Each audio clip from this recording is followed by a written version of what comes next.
Hi friends, welcome back to our channel. ఈరోజు టమాటా పెసరపప్పు ఎలా చేసుకుందామో చూద్దాము.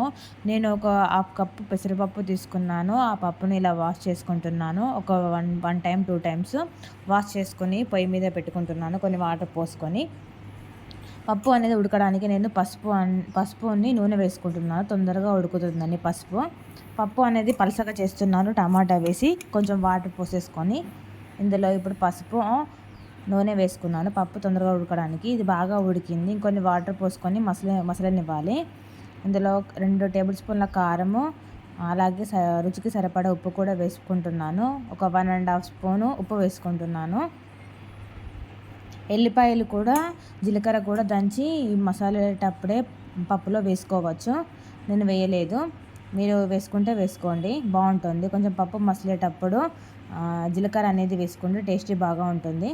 నేను 4 పచ్చిమిర్చి, 2 టమాటాలు, ఒక ఉల్లిగడ్డ, వెల్లుల్లిపాయలు, కొత్తిమీర కొంచెం తీసుకున్నాను. ఇవన్నీ మంచిగా కట్ చేసి పెట్టుకున్నాను.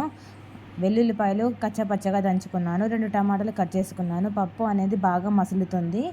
అది మసిలిన తర్వాత ఒక బౌల్ పెట్టుకొని ఈ పావుతో నేను ఆయిల్ పోసుకుంటాను. 2 పావుల నూనె పోసుకున్నాను. వేడైన తర్వాత ఇందులో జీలకర్ర, ఆవాలు వేసుకుంటున్నాను. ఇది బాగా వేగిన తర్వాత మనం ముందుగా కట్ చేసి పెట్టుకున్న ఉల్లిగడ్డలు, పచ్చిమిర్చి వేసుకుంటున్నాను. ఇది కొంచెం ఆయిల్లో గోల్డెన్ బ్రౌన్ కలర్లో వచ్చేంత వరకు వేయించుకుంటున్నాను. అలాగే ముందుగా మనం కట్ చేసి పెట్టుకున్న వెల్లుల్లిపాయలు కచ్చపచ్చగా దంచుకున్నాను కదా, అవి కూడా ఇప్పుడు ఆయిల్లోనే వేసుకుంటున్నాను. నేను ఆయిల్లోనే ఇందులో జీలకర్ర వేసుకొని దంచుకొని కూడా వేసుకోవచ్చు, కాకపోతే నేను వెల్లుల్లిపాయలు మాత్రమే వేసుకున్నాను. ఇప్పుడు ఆయిల్లో వేసుకొని బాగా కలుపుకోవాలి. కొంచెం పచ్చివాసన అనేది పోయేంత వరకు వేయించుకోవాలి. ఇలా వేగిన తర్వాత కొంచెము పసుపు కూడా వేసుకుందాము. పప్పులో వేసుకున్నాము కదా, కొంచెం చూసి వేసుకోండి. పసుపు అనేది ఎక్కువైపోతే మరి పసుపు వచ్చేస్తుంది. కొంచెం వేసుకున్నాను నేను. ఇది అనేది కొంచెం కలుపుకున్న తర్వాత ఇందులో ముందుగా కట్ చేసి పెట్టుకున్న కొత్తిమీర కూడా వేసుకుందాము. ఇది వేసుకొని బాగా కలుపుకోవాలి. కొత్తిమీర లాస్ట్లో కూడా వేసుకోవచ్చు పప్పు మసిలేటప్పుడు, కాకపోతే నేను ఇప్పుడే వేసుకున్నాను.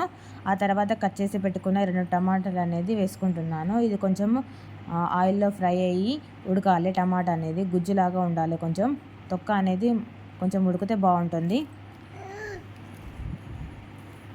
ఇది కొంచెం ఉడకడానికి ఒక 5 మినిట్స్ మూత పెట్టుకుంటున్నాను. ఇది బాగా ఉడికిపోయింది. 5 మినిట్స్ తర్వాత మూత తీస్తే ఇలా బాగా ఉడికిపోయింది టమాటా అనేది. ఇలా ఉడికిన తర్వాత మనం ముందుగా మసిలిన పప్పు అనేది ఇందులో ట్రాన్స్ఫర్ చేసుకుందాము.